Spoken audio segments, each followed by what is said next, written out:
Penyesalan Dewi Setiawati. Dewi Setiawati adalah gadis cantik anak seorang nelayan yang miskin yang hidup di tepi Sungai Gangga. Desa tempat kelahirannya adalah daerah kumuh yang miskin termasuk daerah wilayah kekuasaan Astinapura. Pada waktu itu raja yang memerintah adalah Maharaja Sentanu yang sudah pernah mengawini Dewi Gangga dan mempunyai putra adalah Bisma.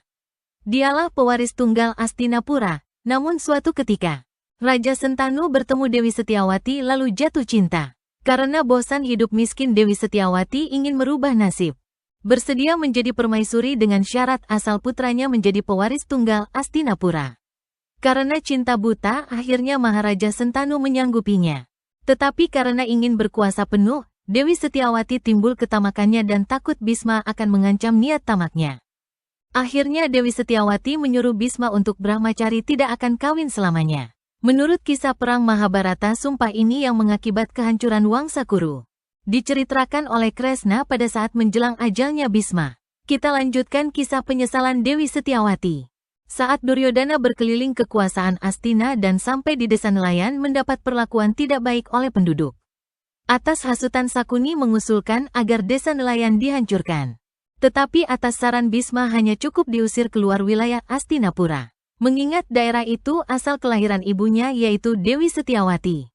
Para penduduk nelayan bersedih padahal Dewi Setiawati lahir dan masa kecil dan remaja di sana. Penyesalan dan merasa bersalah inilah Dewi Setiawati ingin menebus dosanya dengan mengunjungi Dewi Gangga menyampaikan maksudnya untuk bertapa ke hutan. Pertemuan Dewi Setiawati dengan Dewi Gangga banyak nasihat yang dibicarakan, antara lain, Dewi Setiawati harus menerima konsekuensi keputusannya sendiri. Takdir yang dijalaninya merupakan atas pilihannya sendiri. Begitulah, bila keputusan sudah diambil, semua konsekuensi harus dipikul sendiri. Tidak menyalahkan orang lain. Dewi Setiawati wanita tamak menjadi terluka atas pilihannya sendiri. Kisah ini kisah pencarian solusi dan penebusan dosa-dosanya. Kisah ini mengajarkan apa konsekuensi atas semua resiko harus diterima dengan hati yang terbuka. Jalan hidup seseorang harus dijalani dengan kerendahan hati. Dewi Setiawati sadar atas ketamakannya yang beracun itu. Dia merasa dialah yang menyebabkan Wangsa Kuru akan hancur nantinya. Sebenarnya pada awalnya Dewi Setiawati tidak pernah berniat jahat. Apalagi orang tuanya tidak pernah mengajari hal-hal yang bertentangan dengan moral agama apapun. Dia sadar keinginan itu tidak terbatas dan akhirnya generasi Kuru yang menanggungnya. Hanya pertobatanlah yang dapat menebusnya dengan menjauhkan diri dari dosa-dosa berikutnya. Pada saat itu Dewi Setiawati memanggil Widura dan Bisma untuk menyampaikan maksudnya bahwa esok hari dia akan melakukan penebusan dosa. Memang penyesalan itu setelah tahu akibatnya, oleh karena itu sastra suci telah memperingatkan bahwa ada 3 racun pikiran, yaitu, yang pertama adalah ketamakan.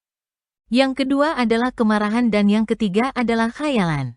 Walaupun demikian banyak agama-agama mewartakan, namun manusia saat kini banyak melupakan atau tidak mempercayainya. Kisah ini dapat dipakai pengingat bagi orang-orang yang berkuasa, apalagi kekuasaan mutlak akan cenderung lupa atas akibatnya. Mungkin saat ini di mana materialisme yang banyak didambakan dengan perkembangan zaman ini yang tidak terkendali. Kisah ini hanya sebagian kecil sebagai pengingat agar kembali sadar akan akibat keputusan hari ini untuk manusia, alam di masa yang akan datang. Semoga bermanfaat.